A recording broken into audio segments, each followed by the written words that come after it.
Praise be Jesus Christ. Vice President J.D. Vance pretty much dropped a stun grenade when he gave his 20-minute speech yesterday at the European Security Conference in Munich. I was listening to him, I was thinking to myself, am I dreaming? Check this out. This part of what he said is, in the United Kingdom, where the backslide away from conscience rights has placed the basic liberties of religious Britons, in particular, in the crosshairs.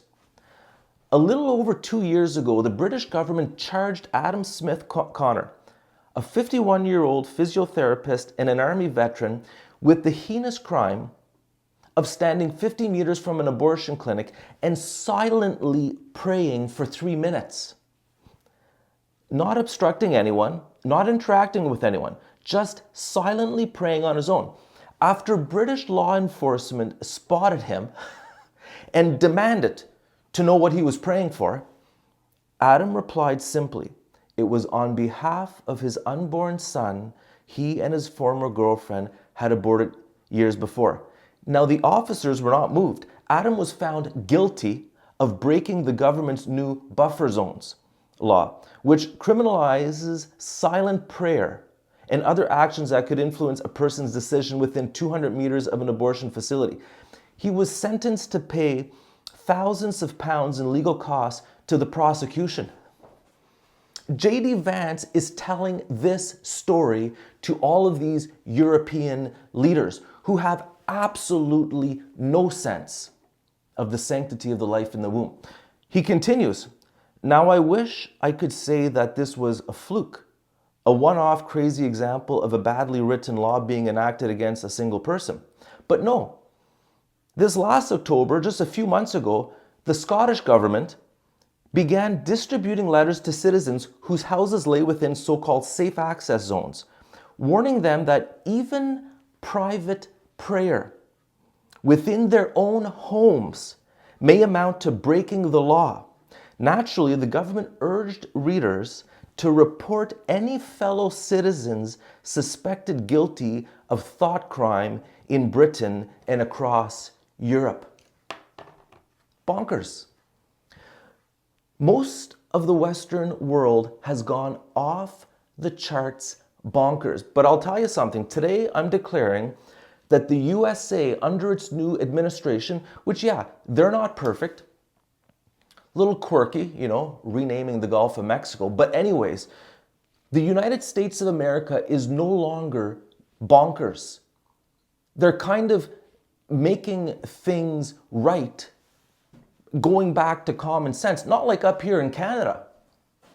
Up here in Canada, our government leaders collectively, there might be some individuals who, if you get them in a quiet corner, they might say, well, I'm kind of sort of pro-life. But collectively, there is zero concern for the child in the womb. Zero. A ruffed grouse is more protected in this country than a child in the womb. In this country, I'm hearing more and more stories of people, like people I know, they go to the hospital because they're dealing with something and they're offered medical assistance in dying. The number of people that we're giving this to in Canada, it's staggering. We've gone bonkers. And I'll say it. Oh, is it ever refreshing to hear some common sense coming out of the new leadership in the United States? Now, like St. John Paul II, I'm not political. He wasn't being political when he helped take down the communist regimes in Eastern Europe. So I'm not being political. I'm just speaking common sense. I'm sick of religious leaders say, oh, I'm not political, I'm not going to say anything, while they're seeing humanity being treated awfully. Like in some of these Western countries, it's barbarians running the country. It's awful, and we need to say something. So thank God. Thank God for Vice President Vance's boldness. And he also mentioned John Paul II in his speech too. Please watch his speech. 20 minutes is phenomenal. I know a lot of the mainstream media are going to try to scrub it. They don't want normal people to hear the words coming, from the vice president, because it goes totally against what so much of the Western leadership is into. Again, Western leadership, so much of the Western leadership right now, they have zero concern, collectively.